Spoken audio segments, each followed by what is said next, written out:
Boa noite, caros irmãos. Que a paz e o amor do Mestre Jesus se faça conosco hoje e sempre. Para os que não me conhecem ainda, meu nome é Mônica Oliveira, sou trabalhadora voluntária do Núcleo Espírita Alta de Souza, que fica no bairro do Ipsep, na cidade de Recife, Pernambuco. É com muita alegria que damos andamento a mais um dia de palestra pública, a fim de que possamos nos conectar com o Pai, com Cristo, com nossos benfeitores, através das instruções salutares do Evangelho. Hoje, como já foi postado na chamada do cartaz, nosso tema será do Evangelho segundo o Espiritismo. No capítulo 21, haverá falsos cristos e falsos profetas, com o tema Prodígio dos falsos profetas. Antes mesmo de iniciar nosso conteúdo, vamos fazer alguns esclarecimentos. Na nossa tribuna, em dias de oratória pública, ocorre o estudo do Pentateuco, das 5 obras da codificação. E hoje estamos retomando do ponto que paramos esse segmento. Vamos trazer agora, de uma forma sequenciada, as obras da doutrina, o Livro dos Espíritos, o Livro dos Médios, o Evangelho segundo o Espiritismo, o Céu e o Inferno e a Gênese, para ser tratada nas palestras, com o cunho de instruir e consolar a todos nós. Teremos também agora em maio a Semana Espírita da Família, onde vamos trazer convidados para tratar do tema relacionado à família na visão espírita. Convido a todos a participarem, que são temas muito salutares e que nos auxiliam muito no nosso dia a dia, para que possamos entender esse universo familiar em que somos inseridos com o fim de estreitar laços afetivos, trabalhar o perdão, o auto-perdão, o amor, a resignação, fé, esperança, todos esses sentimentos no trato com o nosso semelhante. Então, vamos dar continuidade a esse trabalho de tribuna e convidamos todos a participar. E quero também fazer um grande agradecimento. Agradecimento a todos que estão atendendo nossas solicitações e de outras instituições também religiosas para doarem alimentos, itens de higiene pessoal, itens de limpeza, para que possamos atender as famílias assistidas pela nossa instituição. Não só com alimento, não só com alimento material, mas o gesto em si é um acolhimento espiritual a esses irmãos.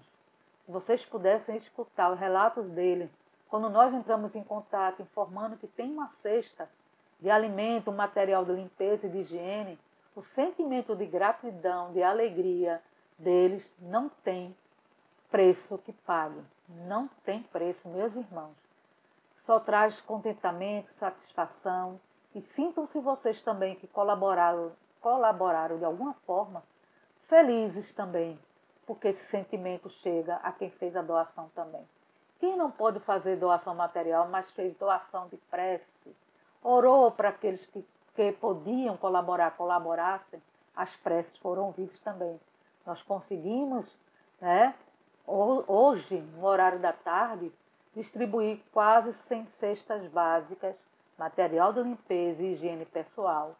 E também fizemos uma solicitação para os enxovais das nossas gestantes, que também foi atendida e, graças a Deus, conseguimos atender as 16 gestantes que estavam inscritas com material básico necessário à chegada de um bebê nos seus lares. Então, a gratidão nossa é imensa. Vamos agora orar, pedir a Deus o amparo, a assistência para o trabalho de mais uma noite de conversa e diálogo fraterno entre nós, através das obras do Evangelho do Cristo, através do Pentateuco, trazido por Allan Kardec com instrução dos Espíritos. Vamos orar, meus irmãos.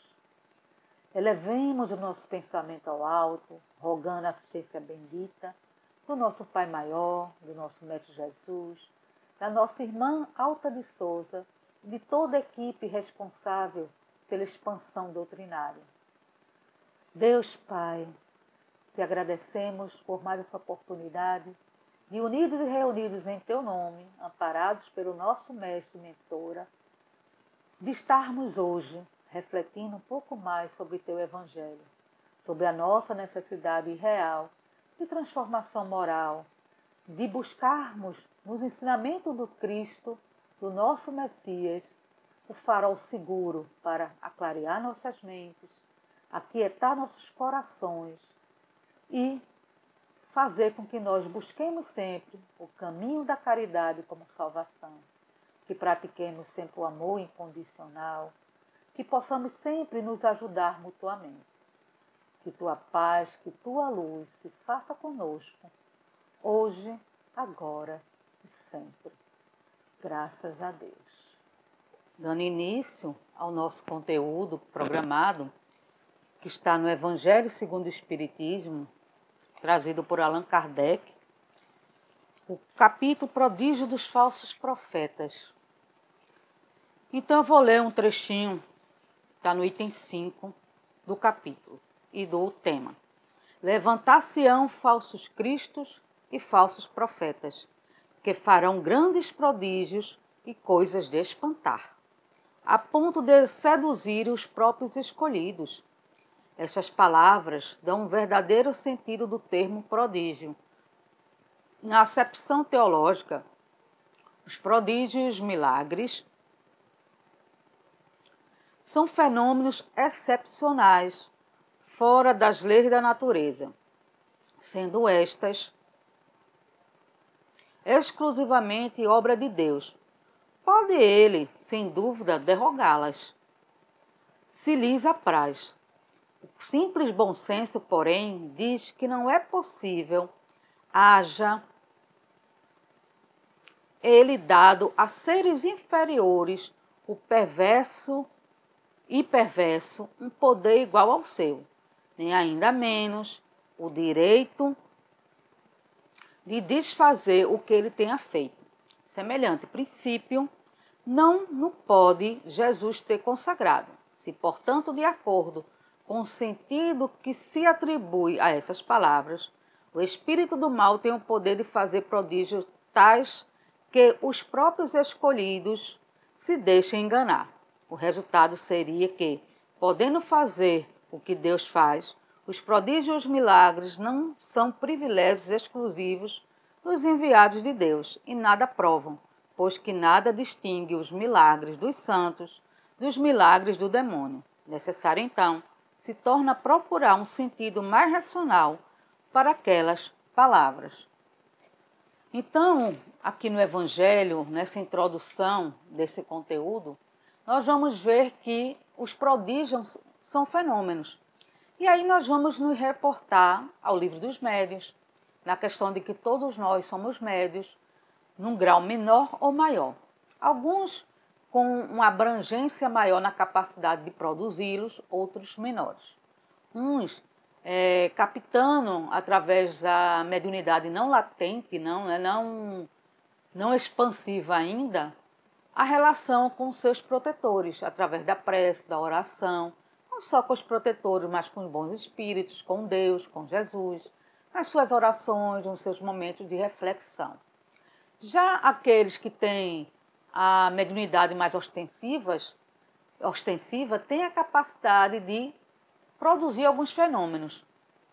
Não que Deus tenha dado essa faculdade para que ele ludibriasse, mas sim para que ele aprendesse com esse conteúdo, com essa oportunidade, a melhorar-se.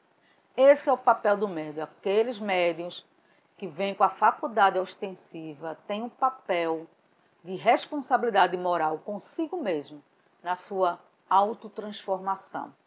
A faculdade é ofertada como meio de renovação moral, para que ele aprenda, através das comunicações espíritas, dos irmãos que ali se apresentam na reunião, o que foi que levou-los ao sofrimento, à dor, ao desespero.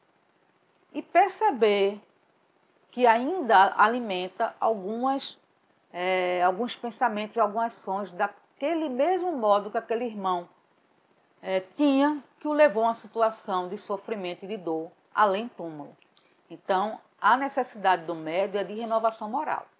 Então, houve sim, ela é inerente ao ser e foi ofertada como meio de evolução, nunca para uso negativo, de engano, de fraude, de mistificação.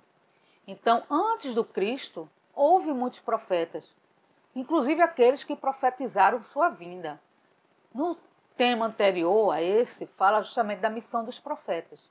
Então, os profetas tinham como missão não só fazer predições, nem todos faziam predições, mas sim trazer o conhecimento humano, trazer as orientações religiosas, a fim de que a humanidade se renovasse no campo moral.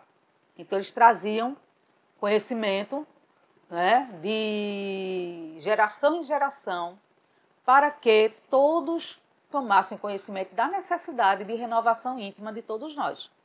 Não com a finalidade de enganar, mas como todos temos livre-arbítrio, aqueles irmãos que usaram da sua faculdade mediúnica equivocadamente, óbvio, chega um tempo que, está lá no livro dos médiuns, ela é suspensa, ou se não retirada mesmo, de acordo com a conduta daquele médium. Então, se ele só faz uso dela, dos prodígios, como meio de enganação, na aquisição de lucros, de paga, isso já o faz equivocado na sua ação. Então, a mediunidade é uma faculdade bendita que tem por finalidade constituir em nós um processo evolutivo, uma transformação moral. Não devemos de maneira nenhuma utilizá-la para o engodo, para a enganação daqueles que buscam, acreditando que alguma coisa que vai ser trazida ali ou feita vai mudar a sua existência. Repito, a mudança é nossa. O conhecimento virá para todos. Alguns vão assimilar de uma forma, outros de outras, mas a finalidade é essa. Então, quando falamos de falsos profetas, daqueles que tendem a enganar, a colheita chega. A colheita do bem ou do mal chega. Então, que nós, enquanto médium, tenhamos muito cuidado com essa faculdade e busquemos sempre para o bem, para que possamos ajudar os nossos irmãos de alguma forma. Nunca com o intuito de enganar, mistificar e angariar recursos financeiros. Essa não é a proposta dessa faculdade bendita. E dando continuidade ao conteúdo, vou trazer uma história, né? Tem essa, teve outra depois, mas eu não cheguei a pesquisar por condição de tempo mesmo. Que quem viveu na década de 70, né? Foi muito repercutido isso. Um conhecido pastor de Jones, né? Ele criou uma seita chamada Templo dos Povos entre 1950 e 1956, lá nos Estados Unidos. Por um bom tempo, né, se apresentava, tinha admiração por Martin Luther King, tinha admiração por Lenin, tinha admiração por Gandhi, teve outra pessoa também. Então ele tinha, até por Hitler, ou seja, ele tinha uma visão que ora estava voltada para as questões morais realmente relevantes, ora voltadas para a área negativa. Chegou até a se comparar a Martin Luther King, adotou crianças, ele era de pele clara, ele e a esposa adotou crianças negras como filhos para dar uma representatividade, mas, como se diz, muitas vezes, quando nos vemos, né, subindo, as pessoas nos adorando, esse é o grande perigo da idolatração, nós vamos nos encontrar diretamente também com a questão do orgulho, do egoísmo e da vaidade.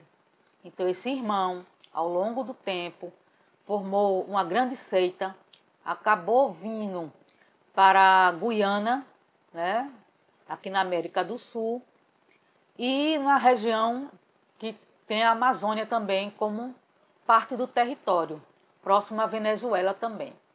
E aqui, na América do Sul, ele construiu todo um local para sua seita progredir, arrastou várias pessoas para a linha de pensamento dele, com uma visão totalmente distorcida das questões morais.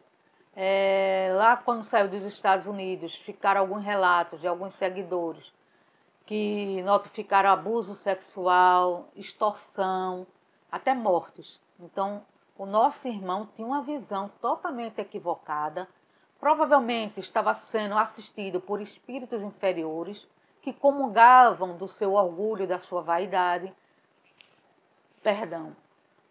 E daí esse irmão juntou um monte de seguidores, muitas pessoas, mais de 1000, e em um determinado momento ele convidou a todos a irem encontrar a felicidade no reino de Deus.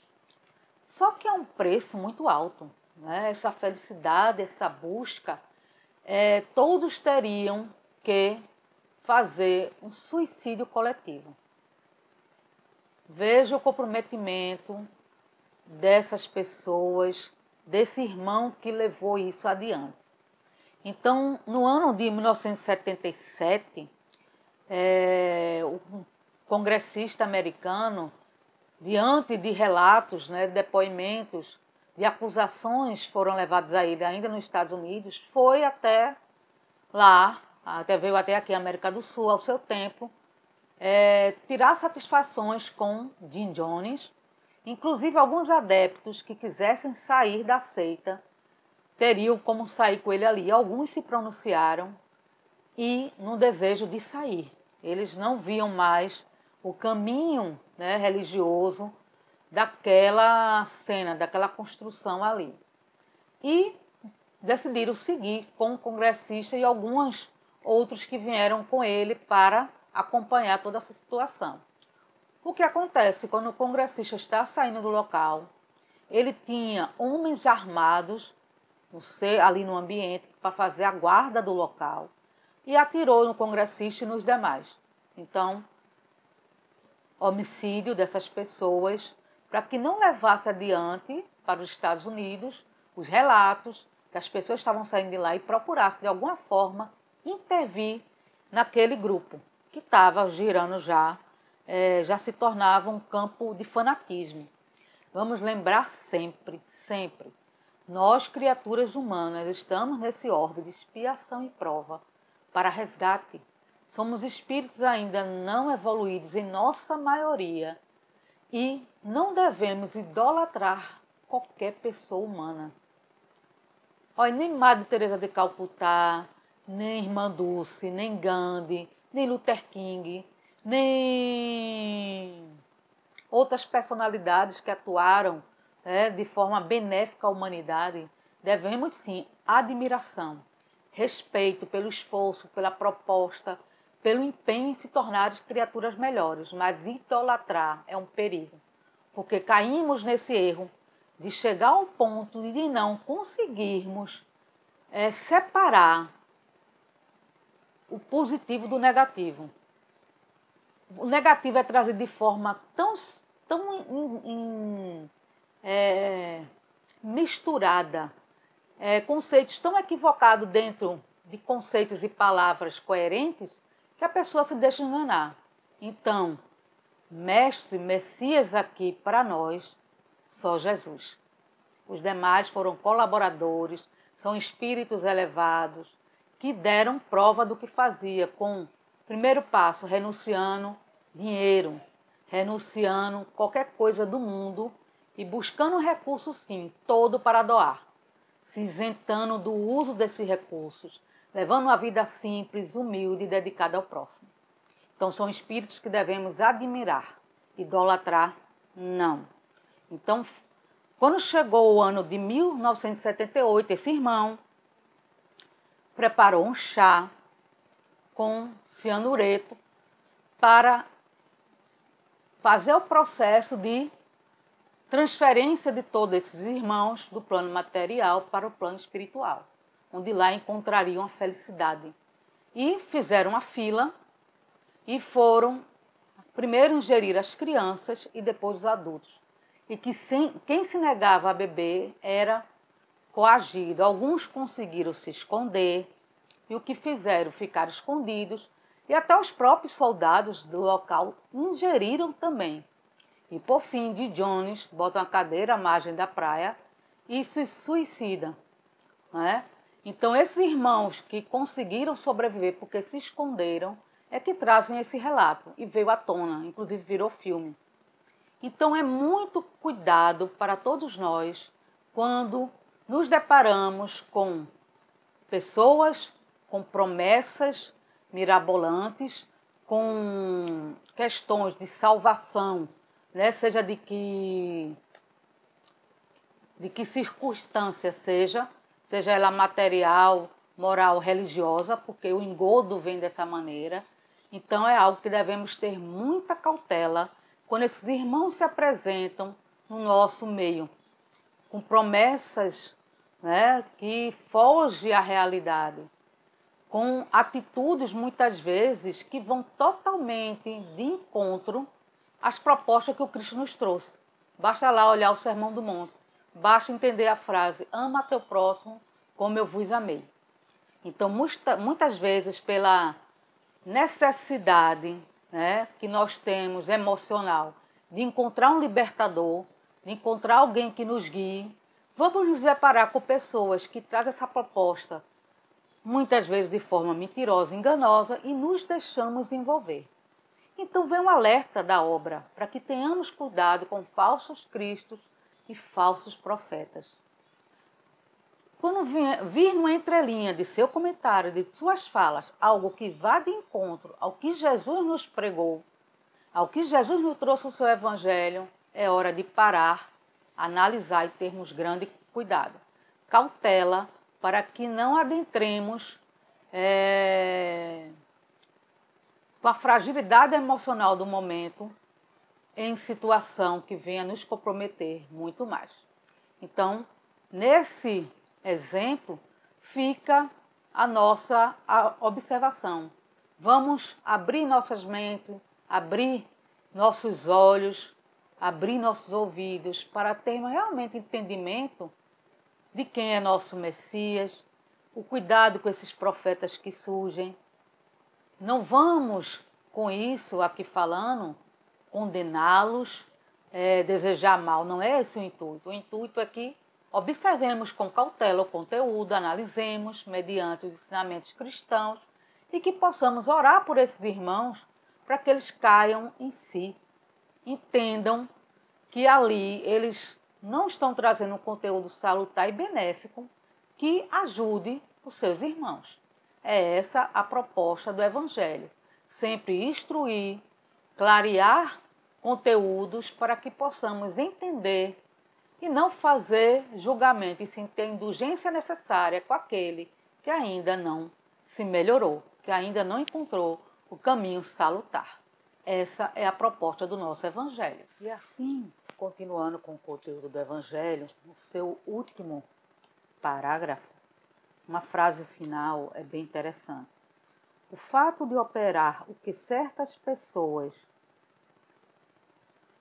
consideram prodígios não constitui, pois, sinal de uma missão divina, visto que pode ser resultado de conhecimento cuja aquisição está ao alcance de qualquer um, ou de faculdades orgânicas especiais, que o mais indigno não se acha inibido de possuir, tanto quanto o mais digno. O verdadeiro profeta se reconhece por mais sérios caracteres e exclusivamente moral. Então, os verdadeiros profetas, como eu já havia colocado aqui, são aqueles que vão trazer conteúdos morais baseados no que diz o Evangelho do Cristo. Então, queremos saber se alguém está trazendo uma proposta séria, religiosa, com cunho cristão ou não cristão, mas de cunho moral sério, façam avaliação junto às pregações e vivências de Jesus. Você vai encontrar a resposta. Analise o conteúdo que aquela criatura traz e veremos que muitos não condizem com a proposta do Cristo. São totalmente contrários, né?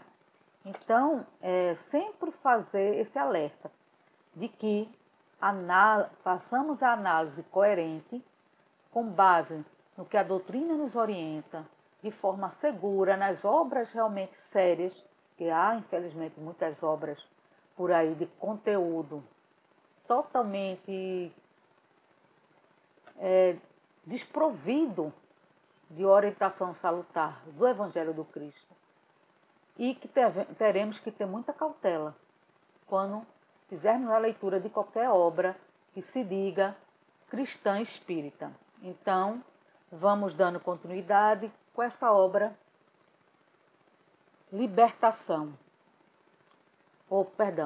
Liberta-te do Mal, que é do espírito Joana de Ângelo, pelo médium Divaldo Pereira Franco.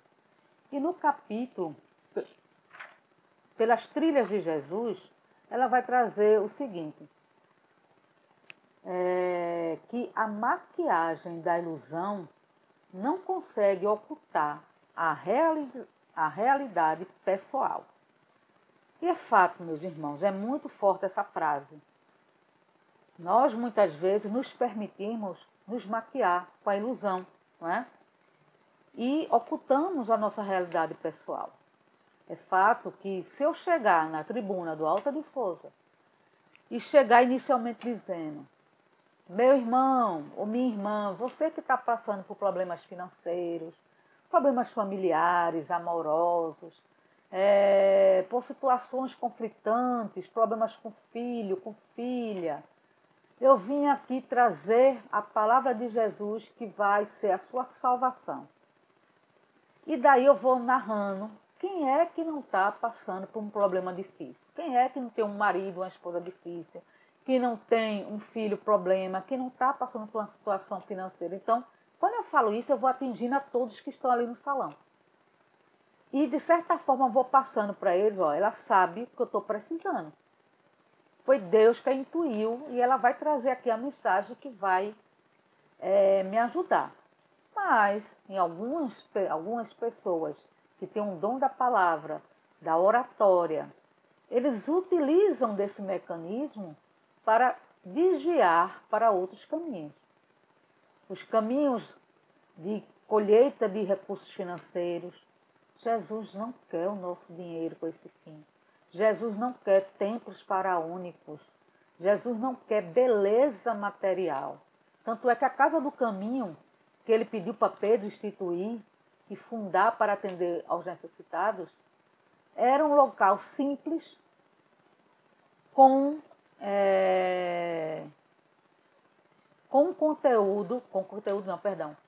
a finalidade de trazer o acolhimento aos irmãos que passavam ali necessitados. Ter, sim, a higiene, né? Um local que inspire paz, harmonia, mas beleza mesmo, né? Mármores, ouro, isso não serve para o Cristo. O que serve para Ele, que Ele vai avaliar em nós, é a nossa conduta moral, é a nossa necessidade de transformação.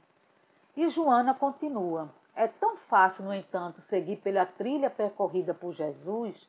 Ele não se preocupou em ter, em amealhar, mas em distribuir. Jamais se prendeu a questões transitórias, sempre preocupado com aquele de natureza imorredora. A trilha percorrida por Jesus encontra-se vazia, empoeirada, com espinhos e pedrouços à mostra, queimada pelo sol ardente. Vez que outra se pode ver alguém se movimentando pelo terreno áspero, tentando repelir-lhe a passagem, quase sempre, porém, sobre o sarcasmo de outros companheiros que estão na margem e lhe atiram pedras, vencidos pelas trevas interiores e pelos desencarnados adversários do bem, tentando desviá-los para que se percam no desespero ou no desencanto. Não são poucos aqueles que exaltam, outros que crucificam. A memória deles lhe permite exibir-se e se tornar herdeiros da sua mensagem, continuadores do seu trabalho, mas em teoria do que na realidade. Então, quando ela diz que mais em teoria do que na realidade, é justamente isso. Palavras, muitas, mas atitudes, poucas. O Cristo nos convidou a amar, a servir ao Pai, a buscarmos estarmos na condição do óbolo da viúva, daquela que o pouco que tem consegue dividir com alguém. Então, meus irmãos, quando surgem esses profetas trazendo algo de salvação imediata, não existe salvação imediata. Existe muito trabalho íntimo, muito esforço em transformação, em vencermos a nós mesmos, em vencermos o egoísmo, o orgulho, a vaidade exacerbada que existe em nós ainda. Ninguém promove milagres externos. Até Jesus, quando curava alguém, ele dizia: tua fé te salvou, para muitos, e não tornes a pecar. Ou seja, sabendo da nossa fragilidade em recair no erro, sabendo da nossa condição ainda limitada enquanto espíritos humanos, que ainda não alcançou a evolução plenamente. Então fica o convite do conteúdo de Joana desse alerta, de estarmos atentos ao que nos é trazido, como assim o Evangelho colocou, como assim todo o conjunto das obras doutrinárias, salutares, vem nos alertando. É importante que busquemos com confiança e fé o conteúdo de Jesus. É esse conteúdo que irá promover em nós a reflexão para a transformação salutar. Emmanuel, na obra Palavras de Vida Eterna, psicografia do médium Franciscano Xavier, no capítulo 153, ele traz conceito de salvação. Eis agora o tempo sobremodo oportuno. Eis agora o dia da salvação. Está em Paulo, 2 Coríntios, capítulo 6, versículo 2. Salvar em sinonimia correta não é divinizar, projetar ao céu, conferir santidade a alguém através de magia sublimatória ou fornecer passaporte para a intimidade com Deus. Salvar, em legítima significação, é livrar de ruína ou perigo, conservar, defender, abrigar. E nenhum desses termos exime a pessoa da responsabilidade de se conduzir e melhorar-se. Navio salvo de risco iminente não está exonerado da viagem, na qual enfrentará naturalmente perigos novos, e doente salvo da morte não se forra ao imperativo de continuar nas tarefas da existência, sobrepujando percalços e tentações. Então ele vai trazendo aqui a questão dessa salvação imediata, que muitas vezes a pessoa cai no engodo de um falso profeta por conta disso.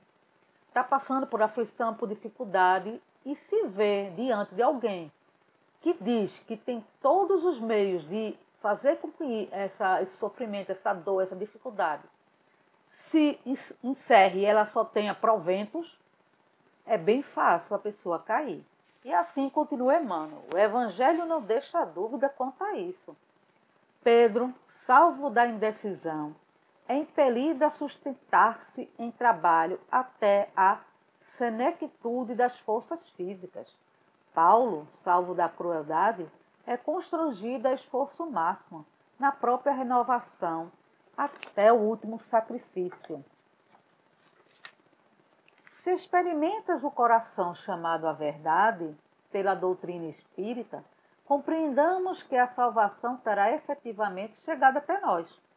Não aquela que pretende investir-nos ingenuamente na posse de títulos angélicos, quando somos criaturas humanas ainda, com necessidade de aprender, evoluir, acertar e retificarmos, mas sim a salvação do verdadeiro sentido, isto é, com auxílio do alto com auxílio do alto, para que estejamos no conhecimento de nossas obrigações diante da lei, disposto a espousá-la e a cumpri-las. Sobretudo, não nos detenhamos em frases choramingueiras, perdendo mais tempo sobre o tempo perdido. Reconhecemos como apóstolo que o tempo sobremodo oportuno para a salvação, ou melhor, para a corrigenda de nossos erros e aproveitamento da nossa vida, chama-se agora. É interessante essa colocação de Emmanuel, fazendo referência que não há salvação imediata, que tudo é um processo de transformação, de mudança, e que o momento para essa mudança é agora.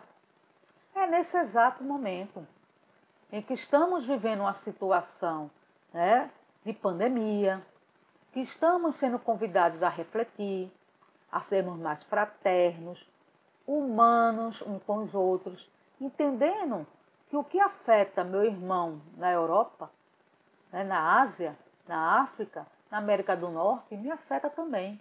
O que fazemos aqui afeta outros irmãos também, desses outros locais. Então é importante que nós, nesse momento, tenhamos muita cautela, porque aparece nesses momentos falsos profetas, os libertadores imediatos. E não existe essa libertação imediata. Essa libertação, essa salvação, deve ser construída com muito bom senso, com responsabilidade, com cautela, não querendo coisas imediatas, porque muitas vezes o imediatismo tem um preço muito alto. Essa história do nosso irmão de Jones foi uma só, tem outra, mais contemporânea, né, do último século, em que outro irmão também, seguindo esse caminho, pegou as pessoas da sua seita, colocou todas dentro do local, deitadas, para que encontrassem o paraíso e abriu gás. Essas pessoas desencarnaram, né, morreram na morte física e seguiram provavelmente para um local que não era esse paraíso. Porque o paraíso tem que começar aqui dentro de nós, na transformação íntima, com esforço contínuo, sem querermos milagres imediatos. É por isso que muitas vezes nos deixamos iludir. Acreditamos no que alguém está vendendo como salvação, como única solução. E o Cristo já nos diz que a nossa única salvação é através da caridade. Então, quando vemos pessoas se dizendo salvadoras, em que não comunga com o Evangelho do Cristo, com essa proposta, e que envolve outras questões que a doutrina já nos alerta, que não é salvação, e sim caminho para a falência moral, temos que ter muito cuidado, meus irmãos. Temos que estar muito atentos a essas observações, a essas colocações desses nossos irmãos. A verdadeira felicidade é construída através do amor, da fraternidade, da caridade. Nesse momento estamos, né, vendo a solidariedade vindo à tona da criatura humana, o esforço de cada um, seja com recursos financeiros, seja com a disponibilidade de ir servir aos menos desfavorecidos, porque aqui, principalmente aqui no Brasil, e como na África do Sul também, no continente africano, as desigualdades sociais ainda são muito grandes e precisam sempre estar sendo atendidas. O Fraternidade Sem Fronteiras, isso é um título ótimo, Fraternidade Sem Fronteiras, porque a fraternidade não tem fronteiras. As separações de continentes, né, de estados, de países, de estados, de cidades, é necessária para uma organização política e social, sim. Mas isso não quer dizer que um trabalho social que eu faço aqui não possa ter repercussão e não possa ser levado a um outro país, a um outro continente. Fraternidade é amor, amor não tem barreiras.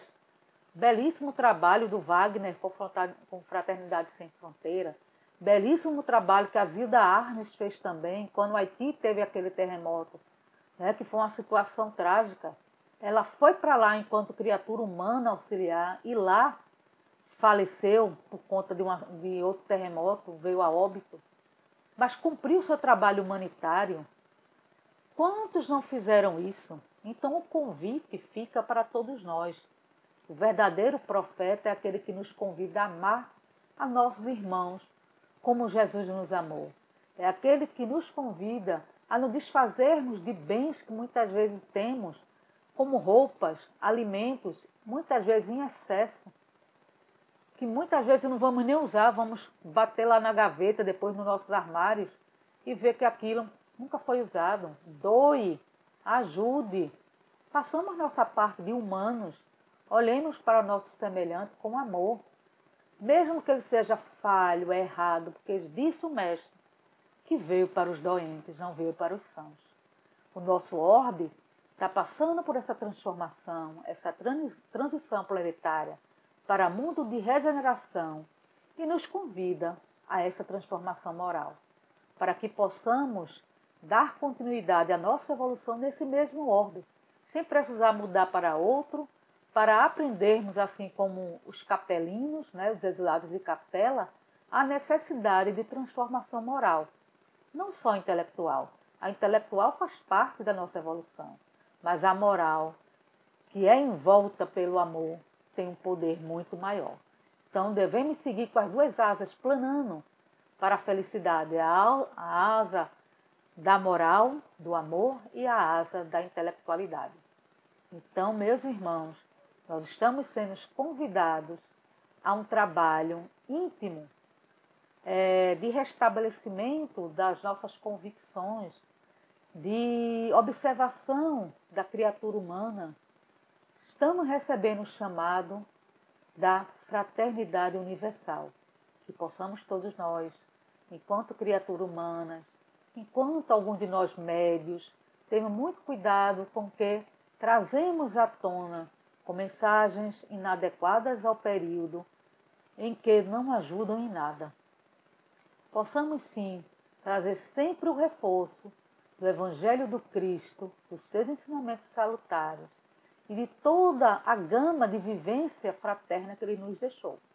A caridade será sempre a nossa porta de salvação. Qualquer um que diga ao contrário não é digno nem merecedor da nossa atenção, a não ser para uma prece de piedade, para que a criatura desperte para as verdades do Espírito imortal, as verdades do amor, de servir ao próximo, servindo ao Cristo. Que a paz e que o amor do Mestre Jesus esteja sempre em nossos corações. E vamos agora para a nossa prece em agradecimento por mais essa oportunidade. Oremos, meus irmãos. Vamos nesse instante nos manter conectados com o Mestre Maior, com o nosso Pai e benfeitores, agradecendo essa oportunidade bendita de reflexão, de aprendizado, de esclarecimento, para que possamos buscar em nós essa grande transformação moral que tanto necessitamos, que possamos ser instrumentos de caridade, que possamos ser aqueles que vão sentar ao lado direito do nosso Pai, pela prática do amor, da caridade, do desprendimento, em busca da verdadeira felicidade. Que a paz, que a luz, que o amor do Mestre Jesus se faça conosco, hoje, agora e sempre. Muita paz para todos nós. Fiquemos todos com Deus. Uma boa noite, um bom descanso para todos.